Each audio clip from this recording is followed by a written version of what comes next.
जो ultimate question है आपका इस वक्त, वो उसका आंसर ही एक्चुअली अल्टीमेट आंसर है। तो वो अल्टीमेट आंसर अगर कोई आपको दे जाए तो फिर शायद जो उस व्यक्ति को जिस तरीके से समाज समझे वो समझ पाएगा उसकी लाइफ टाइम में। ये पॉसिबल 2024 में हो सकता है अगर आज मैं समझा रह गया। ये जो वाइट बोर्ड है, ये वाइट बोर्ड वो जगह है, वो स्पेस है जिसके ऊपर एक चेतना आई जिसने कुछ लिखा, ये वेव बनाई, एक चेतना आई उसने एक वेव बनाई। ये जो वेव है, ये वेव एक ऑब्जर्वर ने बनाई,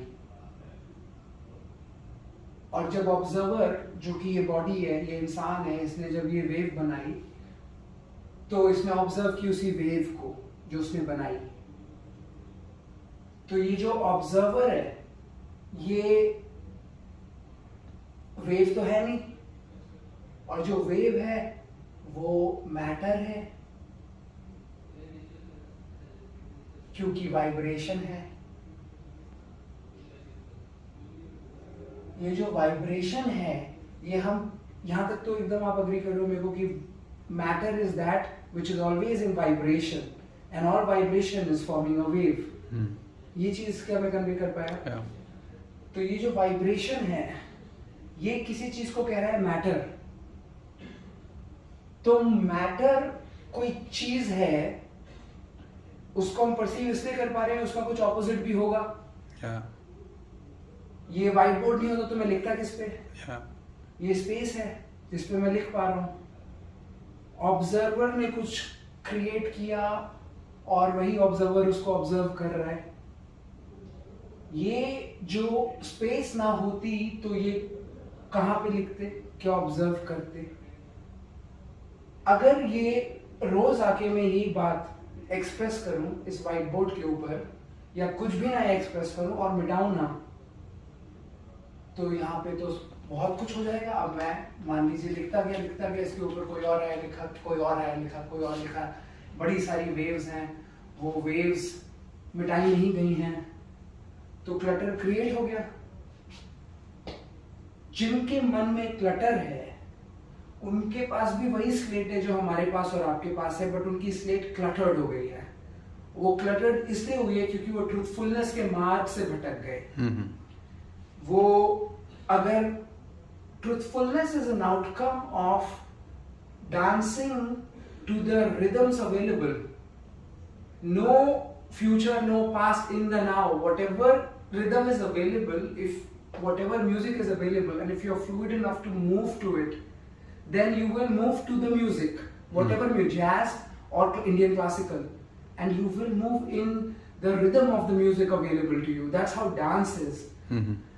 Why are we making the mistake of assuming that this vibration that we are talking about, which is all matter, and if we are perceiving something as matter, which is vibration, its opposite must be non-vibration. It should be non-movement.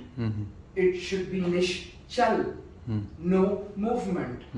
This no movement is the opposite of matter. Without the opposite of the matter, matter cannot be perceived. So what is no movement? It is non-matter.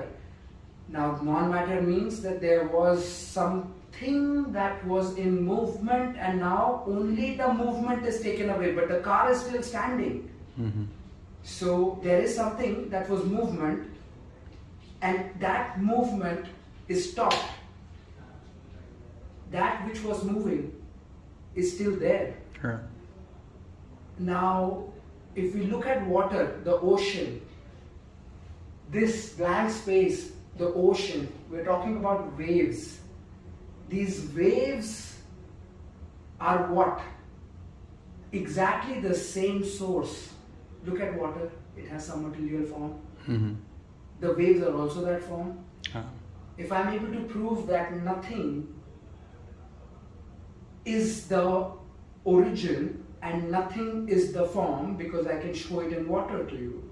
The wave is real. You are a wave, I am a wave. We are perceiving each other as particles because for perception, boundaries need to be defined. So the indriya the consciousness that is us gave us the ability to interact with each other because of being able to limit us to see boundaries. That is for engagement, for interaction. Because duality is consciousness. If there is no dual, there is no conscious experience. There is no conscious experience at all. The Shunya has no experience, it's bored. Look at your mind, look at anyone's mind. How long would it want to continue to be just in zero? It wants to come and act. समाधि लग गई, ज्ञान योग की पूरी journey की, उस ज्ञान को तक पहुंचे तो क्या हो गया? ज्ञान ही तो है, नॉलेज ही तो है।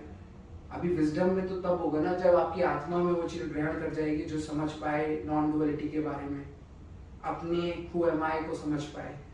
तो हु एम आई को वो लोग समझ पाएंगे जो लोग एक्चुअली में इस जगह स्थापित है, और वो ये जान रहे हैं कि ये जो वाइब्रेशन और ये जो वेव का अभी हमने चर्चा किया है, ये वेव अगर ओशन में वेव है तो वो जहां हमें फेंक रही है तो कॉस्मोस ही क्यों नहीं कर रहे होंगे? तो ये जो वेव है ये कॉस्मोस ने क्रिएट की हुई है, और हम जैसे जैसे अपने आप को शून्यता पे स्थापित करते जाएंगे, हम सिर्फ ऑब्जर्व कर रहे हैं, हम सोच नहीं रहे हैं।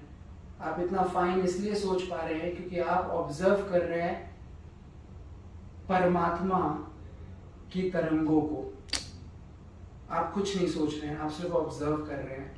और जिस दिन शून्य पे स्थापित हो जाएंगे, वो चीज बिल्कुल महसूस हो जाएगी कि हम अकर्ता हैं।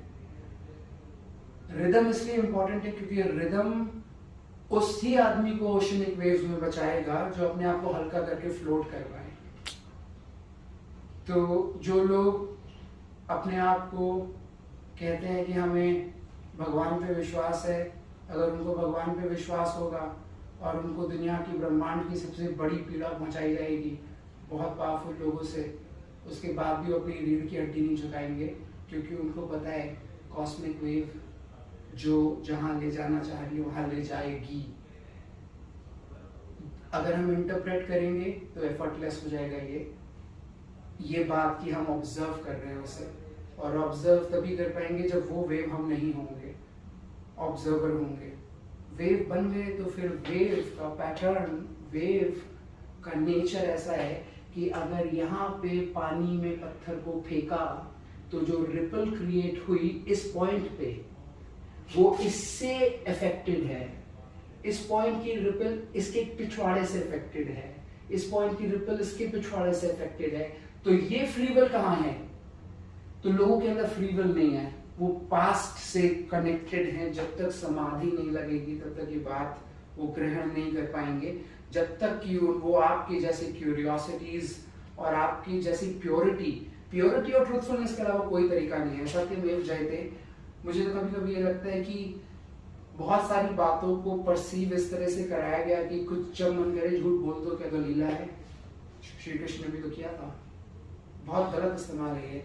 राम जी की लाइफ में ऐसे इवेंट्स कम दर्शाए गए हैं, युग युग का फर्क हो सकता है ऐसा हुआ हो।